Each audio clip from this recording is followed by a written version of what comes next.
এইখিনিতে news time Assam 24 সমূহ দৰ্শক স্বাগতম জনাই লৈ এটা গুৰুত্বপূৰ্ণ ধৰণৰ বাতৰি দিবলৈ ওলাইছোঁ যে এতিয়াৰ পৰা আৰু DLED আৰু BEd ডিগ্ৰী নাথাকিব, কিন্তু এয়া অকণমান পৃথক ধৰণে থাকিব।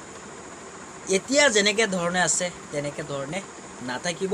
এই দুয়োটা যি প্ৰশিক্ষণৰ ডিগ্ৰী আছে সেই ডিগ্ৰী গতিকে কেনেধৰণে থাকিব, 2030 চনৰ পৰৱৰ্তী সময়ছোৱাত আপুনি এতিয়া যেনেকৈ BEd ডিগ্ৰী লাভ কৰি আছে তেনেকৈ লাভ কৰিব নোৱাৰিব।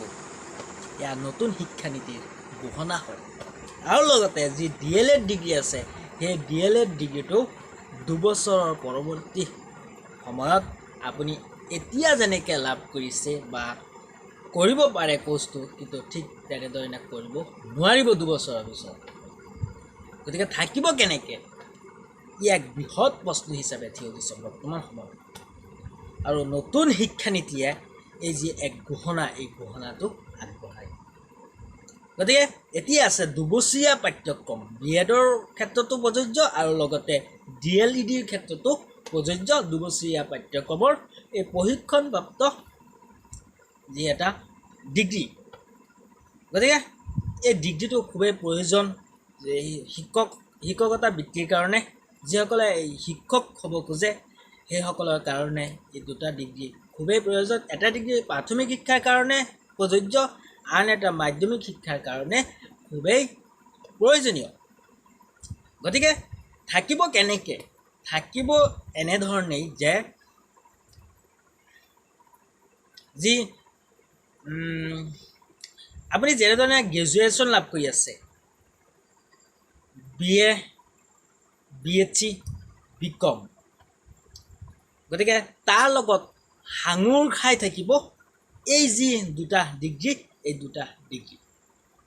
গতিকে এতিয়াৰ পৰা ইণ্টিগ্ৰেটেড কোৰ্চ হৈ পৰিব আপোনাৰ গ্ৰেজুৱেশ্যন যি কোৰ্চ আছে এই কোৰ্চটো।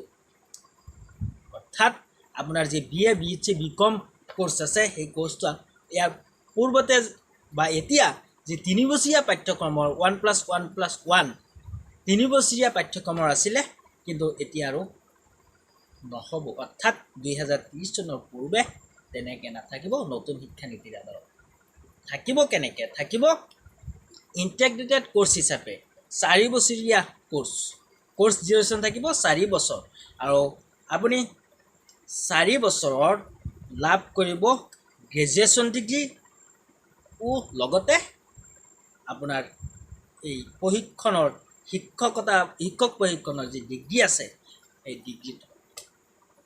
গতিকে এতিয়া BA থাকিব, তাৰপিছত থাকিব যি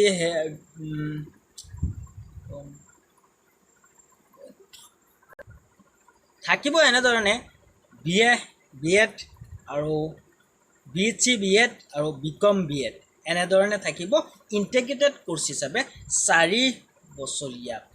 গতিকে 4 বছৰত আপুনি গ্ৰেজুৱেশ্যনো লাভ কৰিব আৰু লগতে এই যি প্ৰশিক্ষণপ্ৰাপ্ত অৰ্থাৎ প্ৰশিক্ষণৰ যি প্ৰয়োজন আছে শিক্ষকতা বৃত্তিৰ কাৰণে, ইয়াও আপোনাৰ লগতে হৈ যাব।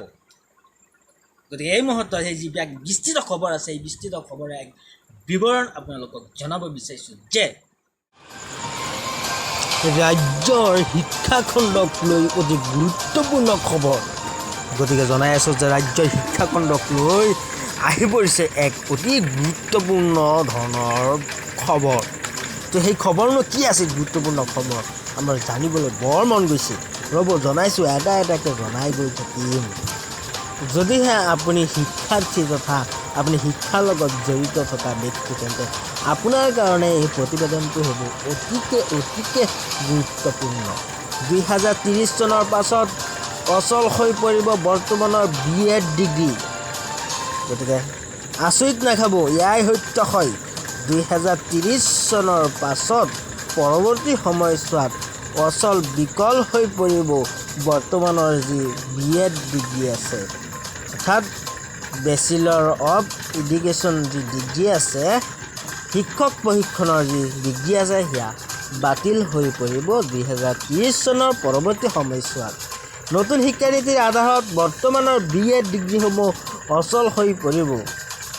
গতিকে যি নতুন শিক্ষানীতি ইতিমধ্যে আহিছে, এই নতুন শিক্ষানীতিৰ আধাৰত বৰ্তমানৰ BEd ডিগ্ৰীসমূহ বিকল হৈ পৰিব, অচল হৈ পৰিব। অৰ্থাৎ চাৰ্টিফিকেট যি থাকিব সেয়া কাম নকৰিব। কিয় কাম নকৰিব? কাম নকৰিব এইটো কাৰণতে 2030 চনৰ পাছত বৰ্তমানৰ BEd ডিগ্ৰী কামত নাহিব। আৰু কামত কিয় নাহিব জনাই গৈ থাকিম, ৰ'ব অকণমান ধৈৰ্য ধৰিব।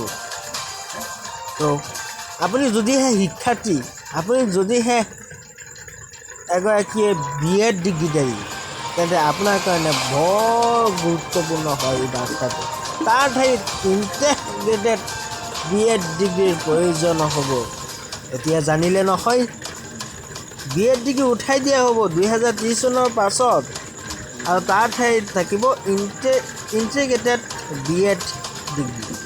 অৰ্থাৎ 4 বছৰীয়া যি গ্ৰেজুৱেশ্যন ক'ৰ্ছ আছে, এই গ্ৰেজুৱেশ্যন ক'ৰ্ছৰ লগত সংলগ্ন হৈ থাকিব BEd, BSc, BEd, BCom BEdৰ 4 বছৰীয়া পাঠ্যক্ৰমত উত্তীৰ্ণ হ'ব লাগিব।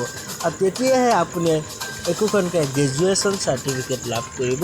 আৰু আপোনাৰ গ্ৰেজুৱেশ্যন লাভ কৰাৰ লগে লগ আপুনি পাব দুটাকৈ ডিগ্ৰী, এটা হ'ল BEd, আনটো হ'ল আপুনি গ্ৰেজুৱেশ্যন লাভ কৰা ডিগ্ৰী। অতি পৰিতাপৰ বিষয় হয় যে, অতি দুখৰ বিষয় হয় যে 2 বছৰৰ ভিতৰত উঠি যাব DLED ডিপ্ল'মাও। গতিকে যি 2 বছৰীয়া পাঠ্যক্ৰমৰ DLED ডিপ্ল'মা আছে, সেই ডিপ্ল'মাও 2 বছৰৰ ভিতৰতে উঠি যাব, বিকল হৈ যাব চাৰ্টিফিকেটখন। ইতিমধ্যে 71খন কলেজত ইণ্টিগ্ৰেটেড BEd পাঠ্যক্ৰমৰ বাবে অনুমোদন জনাইছে আমাৰ শিক্ষামন্ত্ৰী ডক্টৰ ৰণোজ পেগুৱে। গতিকে ইণ্টিগ্ৰেটেড হৈ থাকিব BEd ডিগ্ৰীটো। ক'ৰ লগত ইণ্টিগ্ৰেটেড হৈ থাকিব? ইণ্টিগ্ৰেটেড হৈ থাকিব কলেজৰ যি গ্ৰেজুৱেশ্যন ক'ৰ্ছ আছে, সেই গ্ৰেজুৱেশ্যন ক'ৰ্ছৰ লগত। দ্বাদশ শ্ৰেণী উত্তীৰ্ণ হৈয়ে ল'ব পাৰিব এই BEd ডিগ্ৰী। অৰ্থাৎ BEdৰ লগতে তাৰ সমান্তৰালকৈ পঢ়িব পাৰিব, অধ্যয়ন কৰিব পাৰিব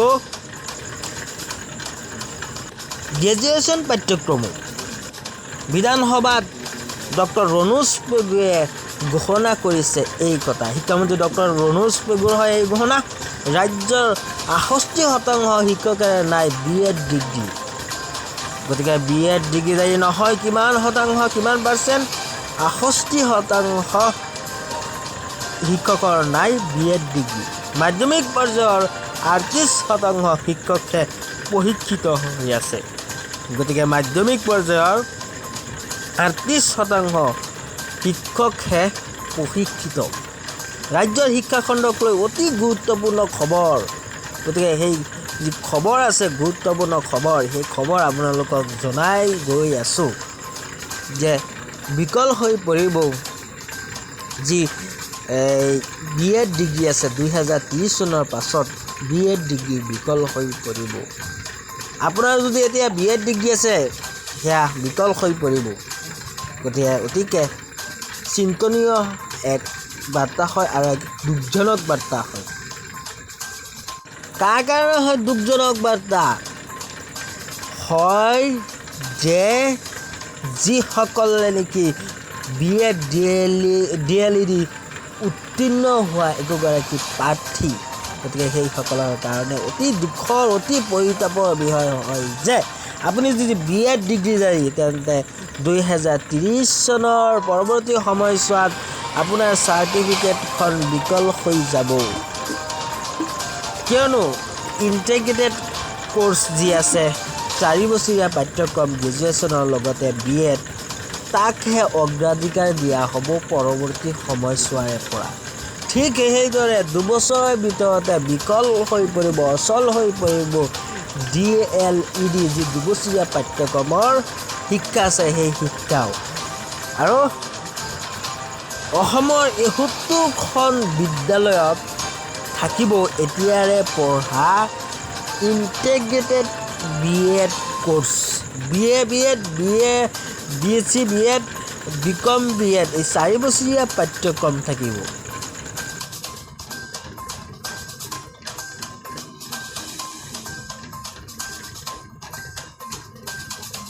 BEd ডিগ্ৰী আমাৰ শিক্ষকতা চাকৰিৰ কাৰণে অতি প্ৰয়োজনীয়। এই BEd ডিগ্ৰীটো এটা ডিগ্ৰী কোৰ্চ, অন্য BA BSc সেই ধৰণৰ ডিগ্ৰী কোৰ্চ।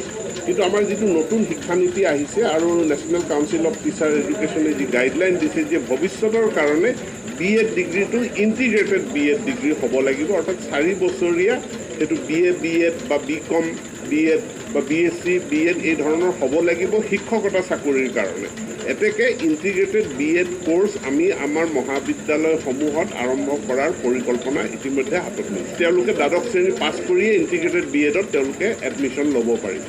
আমাৰ যিটো প্ৰশিক্ষিত শিক্ষক সেই নাটনিটো দূৰ কৰাৰ কাৰণে আমাৰ যিখিনি BEd কলেজ আছে তাৰ উপৰিও আমি ডায়েটসমূহতো ইণ্টিগ্ৰেটেড BEd কোৰ্চ এতিয়া খুব সোনকালে আমি আৰম্ভ কৰিছোঁ, 15খনত চলি আছে, বাকীবিলাকতো আমি BEd কোৰ্চ আৰম্ভ কৰিম। এই BEd কোৰ্চৰ উপৰিও আমি ইণ্টিগ্ৰেটেড BEd যিটো নতুন শিক্ষানীতিয়ে কৈছে 4 বছৰীয়া BEd ডিগ্ৰী পাঠ্যক্ৰম চলাবৰ কাৰণে বৰ্তমান আমি 68খন মহাবিদ্যালয়ক অনুমোদন জনাইছোঁ আৰু সেই 68খন মহাবিদ্যালয়ৰ লগত যোগ্য বিবেচিত হোৱা আৰু হয়তো 2-এখন মহাবিদ্যালয় তাত সেই 68খন মহাবিদ্যালয়ৰ লগত যোগ্য বিবেচিত হোৱা আৰু হয়তো 2-এখন মহাবিদ্যালয় তাত সংযোজিত হ'ব। ইতিমধ্যে নিৰ্বাচিত হোৱা 3খন মহাবিদ্যালয় মাধৱদেৱ কলেজ, বজালী কলেজ আৰু হোজাই কলেজ, তেওঁলোক যিহেতু ইউনিভাৰ্চিটিলৈ উন্নীত হ'ল, গতিকে সেইখন স্কুল এই তালিকাৰ পৰা বাদ গৈছে। কিন্তু ইণ্টিগ্ৰেটেড BEd কোৰ্চটো আমি খুব সোনকালে আমাৰ মহাবিদ্যালয়সমূহত আৰম্ভ কৰাৰ কাৰণে আমি সিদ্ধান্ত লৈছোঁ। বৰ্তমান আমাৰ যিটো BEd